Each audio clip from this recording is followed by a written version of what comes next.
जय हिंद दोस्तों इस वीडियो के रिगार्डिंग मैं आईएनसीटी 2025 की रिजल्ट आंसर की और कट ऑफ के बारे में बात करूंगा। बाकी उससे पहले मैं एक बार 24 के बारे में बता देता हूँ। आईएनसीटी 2024 का सीन ये है कि उसकी जो दो ट्रेड हैं, फायरमैन और फायर इंजन ड्राइवर, इन दो ट्रेड्स का फाइनल रिजल्ट अभी बाकी है, जो कि शायद इस महीने देखने को मिल जाए। वरना अगर ज़्यादा से ज़्यादा ये लोग डिले कर सकते हैं ना आईएनसीटी वाले, तो भाई नेक्स्ट मंथ ज़्यादा से ज़्यादा अगर डिले करे तो नेक्स्ट मंथ आपका रिजल्ट 100% आ जाएगा। बाकी चांसेस हैं इस महीने आने की। जिस हिसाब से आईएनसीटी अपनी स्पीड में काम कर रही है, वो दे रही है कुछ ना कुछ अपडेट दे रही है, चाहे वो 23 के रिगार्डिंग हो, 24 के रिगार्डिंग हो, चाहे 25 के रिगार्डिंग, वो अपडेट दे रही है। तो ये था 24 के बारे में, इनको दे देना चाहिए। रही बात 25 की मैं रिजल्ट, कट ऑफ और आंसर की रिगार्डिंग बात करूँगा इस वीडियो में इंडिविजुअली। ये वीडियो सिर्फ 25 वालों के लिए है। तो वीडियो शुरू करते हैं। इसमें सबसे पहले मैं बात करूँगा भाई रिजल्ट की। रिजल्ट जहाँ तक मैं पिछले जो एग्ज़ाम्स हुए थे या फिर पिछली भर्तियाँ आई थी, मैं उसके अकॉर्डिंग ही बता रहा हूँ। बाकी पिछले जैसे कि 2-2 भर्तियाँ एक साथ चल रही थी, इस वजह से डिले हुआ हो। इस बार आपकी अकेली 25 वालों की अकेली भर्ती है, तो क्या पता जल्दी भी देते। लेकिन फिर भी मैं पिछले एग्ज़ाम्स और जो रिक्रूटमेंट आई थी, उनके रिगार्डिंग ही आपको बता रहा हूँ कि क्या, कैसे, क्या सीन है। तो मैं सबसे पहले रिजल्ट की बात करूँगा। रिजल्ट का ये सीन है भाई, रिजल्ट मैक्सिमम आंसर की बाद मैक्सिमम मैक्सिमम तो 7 महीने और मिनिमम 2 महीने, 2 से 7 महीने के बीच में ही आएगा। जैसे कि हम 2023 की बात करें, जब एग्ज़ाम उनका 2023 वालों का फ़रवरी में एग्ज़ाम कंडक्ट हुआ था, स्क्रीन पे देखने को मिल जाएगा आपको कि तो फ़रवरी में एग्ज़ाम कंडक्ट हुआ था उनका, और लगभग जुलाई के आसपास उनका रिज़ल्ट आया था। मैं पहले की बात कर रहा हूँ, क्योंकि 2023 के भी एग्ज़ाम के वो रिज़ल्ट आने के बाद पूरी भर्ती कैंसल कर दी थी। कुछ लैब्स की उनके भी वो कैंसिल हुए थे, कुछ सेंटर्स, कुछ लैब्स। तो मैं पहले की बात कर रहा हूँ, फाइनल रिज़ल्ट से पहले की बात। तो इसमें क्या सीन था, फरवरी में उनके एग्ज़ाम कंडक्ट हुए थे और जुलाई के अप्रोक्स उनका फाइनल रिज़ल्ट आ चुका था। उसके बाद उन्होंने एग्ज़ाम कैंसिल किया। कैंसिल करने के बाद 25 अक्टूबर के आसपास उन्होंने एग्ज़ाम रिकंडक्ट करवाया, और फिर 22 मई 2025 में, यानी कि लगभग 7 से 8 महीने के बीच में ही उन्होंने रिज़ल्ट डाला था। और 24 की बात करूँ तो 24 का भी यही सीन था भाई। फॉर्म लगभग शायद जुलाई के नियर बाई फॉर्म फिल हुए थे, और पहली जो एग्ज़ाम डेट आई थी वो सितंबर मंथ में आई थी। फिर वो एग्ज़ाम डेट कैंसिल कर दी थी, उनका एग्ज़ाम नहीं हुआ था। 24 वालों के लिए ये बढ़िया वो था कि उनका एग्ज़ाम वगैरह नहीं हुआ था, कंडक्ट नहीं हुआ था। उन्होंने एग्ज़ाम शेड्यूल हुए थे, उससे पहले ही उन्होंने 1-2 दिन पहले ही उन्होंने पूरा वो एग्ज़ाम कैंसल कर दिया था। फिर नवंबर के अराउंड उनका एग्ज़ाम कंडक्ट हुआ था। आईएनसीटी 24 की बात कर रहा हूँ मैं।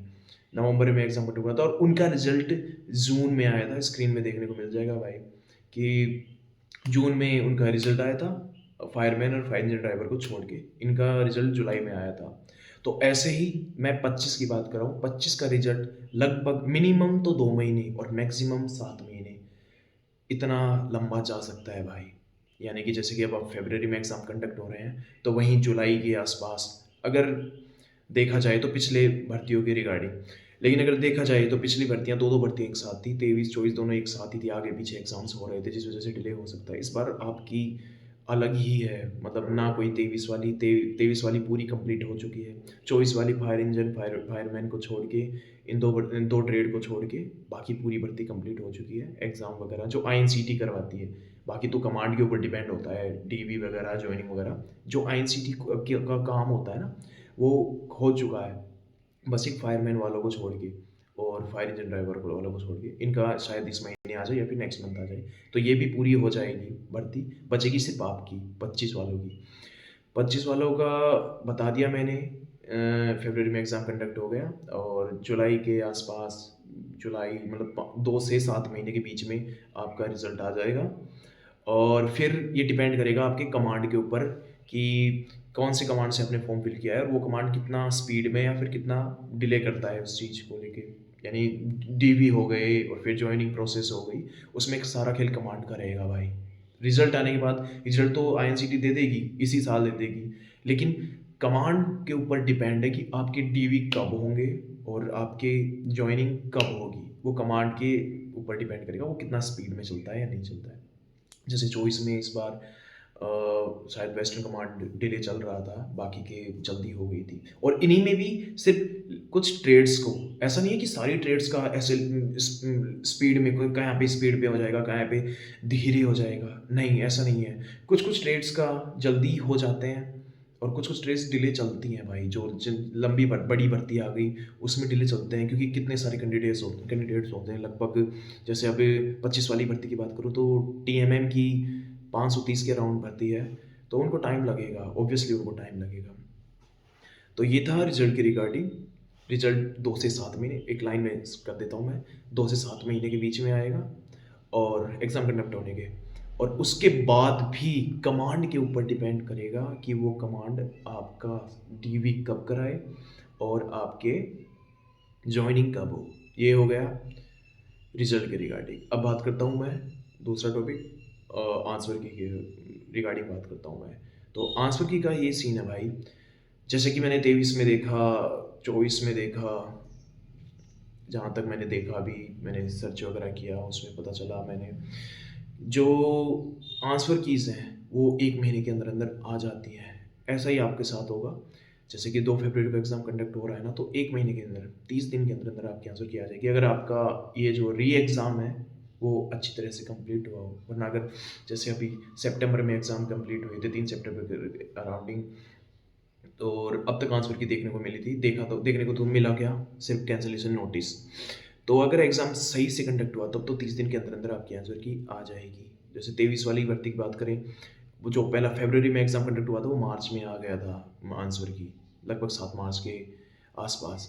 जो 25 अक्टूबर को री एग्ज़ाम कंडक्ट हुआ, जिन जिन उनकी लैब्स की कैंसिल हुए थे, वो लगभग 1 महीने के अंदर-अंदर आ गया था। 24 की, क्योंकि 24 का मैंने भी एग्ज़ाम दिया है। 24 का देखें, तो 24 का 20 दिन के अंदर-अंदर वो आंसर की आ चुकी थी, इसकी हर ट्रेड की। और आंसर की में भी इन्होंने, जैसे कि आईएनसीटी 2024 का जो 23 का जो पहला एग्ज़ाम हुआ था, उसमें इन्होंने आंसर की दी थी, जिसमें सबको पता चल रहा था कि मेरे कितने मार्क्स हैं, मेरा कौन-सा क्वेश्चन सही है, मेरा कौन-सा क्वेश्चन गलत है।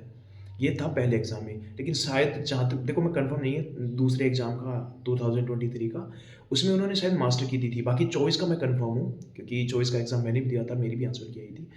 उसमें उन्होंने मास्टर की दी थी। उसमें आपको ये नहीं पता चलेगा कि भाई कि मैंने कौन-सा क्वेश्चन पे मार्क किया था आंसर पे और कौन-सा सही। उसमें सिर्फ़ एक नीचे आंसर की दे देंगे आपको कि इस क्वेश्चन का ये आंसर सही है। बाकी ये नहीं पता चलेगा कि मैंने कौन-सा अटेम्प्ट किया था और मेरा सही है या गलत है।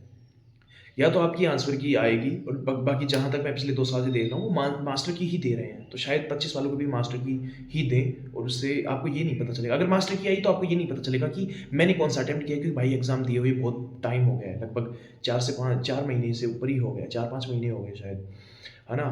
तो किसको पता होगा कि मैंने कौन-सा अटेम्प्ट किया है, या फिर कितने क्वेश्चन मेरे सही है, कितने क्वेश्चन गलत है, अगर मास्टर की दिए तो। और अगर आंसर की में दिए कि इसमें पता चले कि हाँ, अपन ने ये किया है और अपना ये गलत है या फिर अपना ये सही है, तो उससे अपने मार्क्स का पता चल जाता है, अंदाज़ा लग जाता है। अपन डिस्कस भी कर सकते हैं एक-दूसरे से कि भाई मेरे इतने मार्क्स हैं, या फिर इस कैटेगरी में इतने मार्क्स हैं। इस ट्रेड से मेरे, जैसे चार्जमैन वालों के हो गए, टीएमएम वालों के हो गए, पेस्ट कंट्रोल वालों के हो गए, एमटीएस वालों के हो गए। ये हो गया आंसर की रिगार्डिंग, जो कि जितना मुझे पता था मैंने बता दिया। अब बात करता हूँ मैं कट ऑफ की। भाई कट ऑफ पे बहुत खतरनाक फ़र्क इफ़ेक्ट पड़ेगा इस चीज़ का, क्योंकि पहला रीज़न, लगभग 1,20,000 के आसपास बंदों ने एग्ज़ाम दिया है इसमें आईएनसीटी का। फॉर्म चाहे कितने भी भरे गए हों, लेकिन 1,20,000।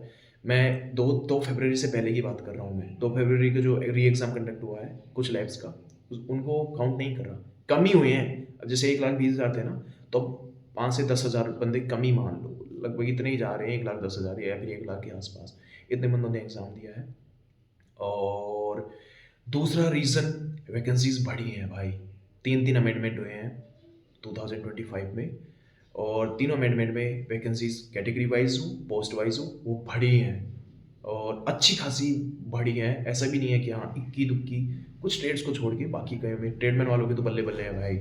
उनको तो लगभग 500 प्लस वैकेंसीज़ हो गई हैं उनकी। कहाँ पे 200 के अराउंड थी, और कहाँ पे अब 530, मतलब 500 प्लस ही हो गई वो।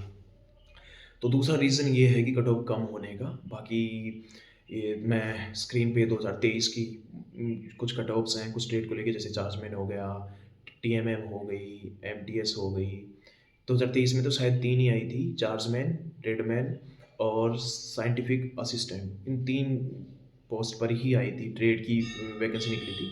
बाकी 2024 में अलग-अलग ट्रेड्स पे निकले थे, जैसे कुक हो गई, एमटीएस मिनिस्ट्रियल हो गई, चार्जमैन हो गई, साइंटिफिक असिस्टेंट तो था ही, और ट्रेडमैन मेट हो गई, I think pest control worker भी थी। मैं स्क्रीन पे देख लेता हूँ, अपनी-अपनी स्क्रीन इसको रोक के, वीडियो को रोक के, इसमें अपनी-अपनी कट ऑफ्स देख लेना, मैं स्क्रीन पे डलवा दूँगा कि किस-किस ट्रेड की कितनी-कितनी कट ऑफ है। जैसे कि ट्रेडमैन मेट वालों की 193 पोस्ट थी 2024 में, तो उसकी कट ऑफ ये थी, और 2023 में लगभग 750 प्लस 764 ऐसे कुछ 65 ऐसे कुछ थी पोस्ट, उनकी कट ऑफ ये थी। इस बार टीएमएम वालों की, अगर भाई ट्रेडमैन मेट वालों की बात कर रहा हूँ, इस बार पहले के कंपैरिजन में फॉर्म भी शायद कम थे। दूसरा जो ये है वैकेंसीज़ बढ़ी हैं, और लगभग जिनके 60 प्लस बन रहे हैं, मैं टीएमएम की बात कर रहा हूँ, जिनके 60 प्लस बन रहे हैं भाई, उनके तो बल्ले-बल्ले हैं यार। वो तो ऐसे समझ जाना कि उनका श्योर है सिलेक्शन। बाकी की जो ट्रेड हैं, मैं पिछले कंपैरिजन जैसे 2023 में कितनी कट ऑफ थी दिख रहा होगा स्क्रीन पे, 2024 में वो घटी, और तो ऐसा ही 2025 में होगा। 2023 2024 के मैं इंडिविजुअल टीएमएम की बात नहीं कर रहा, मैं हर ट्रेड की बात कर रहा हूँ, चाहे वो चार्जमैन हो, चाहे वो एमटीएस मिनिस्ट्रियल हो या नॉन इंडस्ट्रियल हो, या फिर मैं बात करूँ पेस्ट कंट्रोल वर्कर की, क्योंकि पिछले के कंपैरिजन में इस बार वैकेंसी ज़्यादा है भाई। 2025 में शायद सबसे बड़ी भर्ती हो गया एनसीईटी की, है ना? पेस्ट कंट्रोल वर्कर हो, एमटीएस हो, या फिर टीएमएम की हो, वैकेंसी बढ़ी है और कट ऑफ कम ही जाएगी। 23 के कंपैरिजन में, 24 के कंपैरिजन में 2025 की कट ऑफ कम ही जाएगी। दूसरी चीज़ ये कि रिज़ल्ट जो आपका है वो, जैसे कि अगर कुछ-कुछ ट्रेड ऐसे हैं, जैसे कि एमटीएस नॉन इंडस्ट्रियल में कुछ कुक, बार्बर, वार्ड सहायिका, कुछ ऐसे हैं। इनके प्रोफिशिएंसी टेस्ट होंगे, यानी वो उनका प्रोफेशन चेक करेंगे कि भाई अगर वो बार्बर है तो सही ढंग से उसको समझ रहे हो, मैं कहना क्या चाह रहा हूँ, सब समझ आ रहा है। सिविल या मोटर ड्राइवर के स्किल टेस्ट होगा, कुछ भी पूछ सकते हैं इक्विपमेंट को लेके या फिर ड्राइविंग को लेके, कुछ भी पूछ सकते हैं वो लोग। और फायरमैन, फायर इंजन ड्राइवर वालों को पता है कि उनका एंड्योरेंस टेस्ट होगा, फिजिकल टेस्ट होगा, जिसमें कुछ थोड़ा बहुत मेडिकल वो करेंगे, आई साइट वगैरह हो गए, या फिर नॉकनी हो गई, फ्लैट फिट हो गई, लिम्ब और एक्स्ट्रा लिम्ब हो गए, कुछ भी, मतलब ये 2-3 4-5 ऐसी ट्रेड हैं जिनकी जिनकी तो बहुत लंबी जाएगी। जैसे 24 वालों की देख लो ना, फायरमैन और फायर इंजन ड्राइवर, जिनमें एंड्योरेंस टेस्ट हुआ था, फिजिकल टेस्ट हुआ था, वो कितनी लंबी जा रही है वो भर्ती। ऐसे ही 25 वालों की भी, ये 3 से 4 जिनका मैंने नाम लिया, इनकी लगभग बहुत लंबी जाएगी। 2027 में भी शायद मार्च, अप्रैल, मई, जून ही पकड़े उनकी जॉइनिंग। बाकी जो चार्जमैन हो गए, या फिर जिनके सिर्फ सीधा एक रिजल्ट निकलेगा, उनका तो बस डीवी हुआ और जॉइनिंग हुई, उनकी थोड़ी जल्दी हो जाएगी कंपेयर टू अभी 3-4 जो पोस्ट मैंने, वार्ड सहायिका हो गई, कुक हो गई, बार्बर हो गई, फायरमैन, फायर इंजन ड्राइवर हो गई, या फिर सिविलियन मोटर ड्राइवर हो गई। इनको छोड़ के बाकी की जो ट्रेड है उनकी जल्दी हो जाएगी, क्योंकि उनका सिर्फ एक रिजल्ट निकलेगा। इनका क्या सीन है? इनका सीन ये है कि इनके पहले तो जैसे ये इन इन ट्रेड्स को छोड़ के बाकी में तो जितनी वैकेंसी है भाई, ये चीज़ ध्यान से सुन लेना, जितनी तुम्हारी वैकेंसीज है, जितनी पोस्ट है तुम्हारी हर ट्रेड की, जैसे इस बार टीएमएम की एग्जांपल दे देता हूँ, क्योंकि सबसे बड़ी भर्ती है भाई, एग्जांपल उसी का ही पकड़ूंगा मैं तो। टीएमएम का ये सीन है, जैसे टीएमएम में 530 बंदे हैं ना, तो 530 बंदे ही पास होंगे। बाकी की जो अलग ट्रेड है ना, जिसमें प्रोफिशिएंसी टेस्ट होगा, जिसमें स्किल टेस्ट होगा, जिसमें एंड्योरेंस और फिजिकल टेस्ट होगा, उनमें ज़रूर 2 टाइम, 3 टाइम, 5 टाइम मल्टीपल कुछ बंदे को बुला लें। बाकी इनको छोड़ के, जिनमें स्किल टेस्ट, प्रोफिशिएंसी टेस्ट ये वगैरह नहीं होंगे, उनके फिक्स बंदे बुलाएंगे, जितनी उनकी वैकेंसी है, जितनी उनकी पोस्ट है, उतने ही बंदे बुलाएंगे। बाकी अगर जितना मुझसे हुआ मैंने बता दिया, और अगर किसी को कुछ डाउट हो तो कमेंट सेक्शन में कर देना भाई, बता देना, और अगर कुछ गलत निकल गया हो तो उसके लिए माफ़ कर देना मुझे। बाकी मैंने कोशिश की है ज़्यादा से ज़्यादा बताने की, और कुछ अच्छा ही बताने की। धन्यवाद सभी भाइयों को। जय हिंद।